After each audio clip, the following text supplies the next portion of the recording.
of Judge Kavanaugh to include sexual assault allegations by both Christine Blasey Ford and Deborah Ramirez.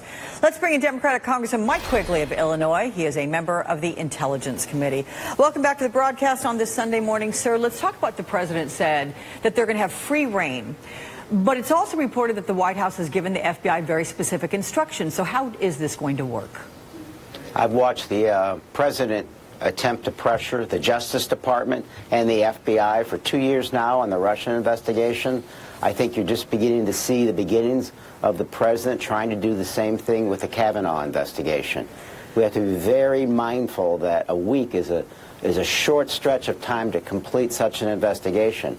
I think it's possible, but it doesn't help when the President of the United States is pushing on the other side. How much are Democrats going to take issue, and this is kind of a crystal ball question, if nothing comes back from this investigation in the, by your accounting, a somewhat abbreviated period of time, 7 days? How much will Democrats push back on that and pick up the mantle like we need more time? And is that politically good for Democrats? Look, I think the investigation should take as long as necessary. 7 days is a stretch. Let's see what the FBI comes back with tentative information. As a criminal defense attorney for 10 years, these investigations often create additional information or other people that should be questioned. I think that's what we should look at, evaluate after the FBI says it's done, and see if they're asking for more time to talk to a few more people. Okay. I want to play for you, sir, what Senator Coons said about how both he and Senator Flake collaborated on calling for this investigation. Here's that.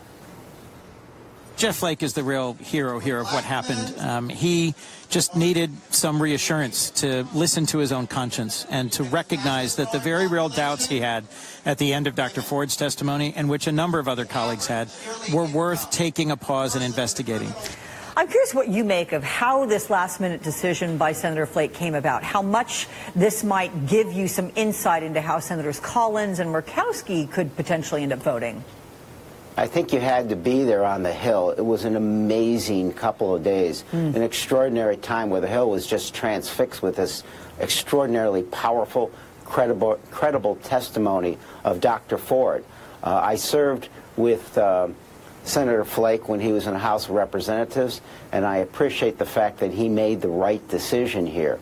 But I will say that he did the right thing. He's a hero for doing that, but the obvious courageous hero here was Dr. Ford.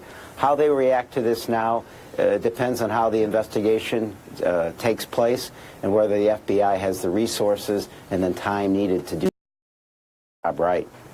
I want to pick up on another angle of things and get your reaction to what the president said at a rally in West Virginia last night about Kim Jong-un. Here it is that.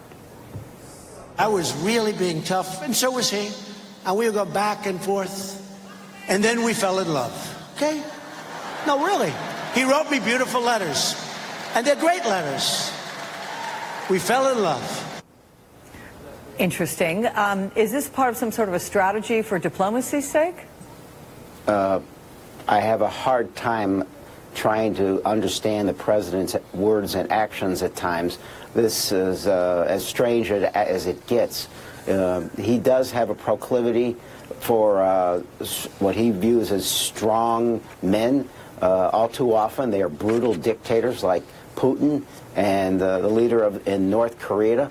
How they can be viewed in any other way or describing them with such affection isn't just bizarre. I think it's dangerous for foreign policy and for our allies. But it manifests itself in how that policy is undertaken.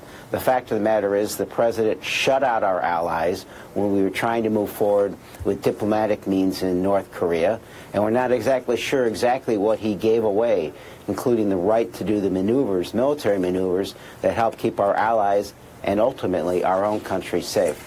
You know, you've always heard the phrase, actions speak louder than words. Do you think in this regard, Kim Jong-un is playing the president, that he's really getting what he wants versus the president getting what he wants, which is to move things forward with North Korea and denuclearize the zone?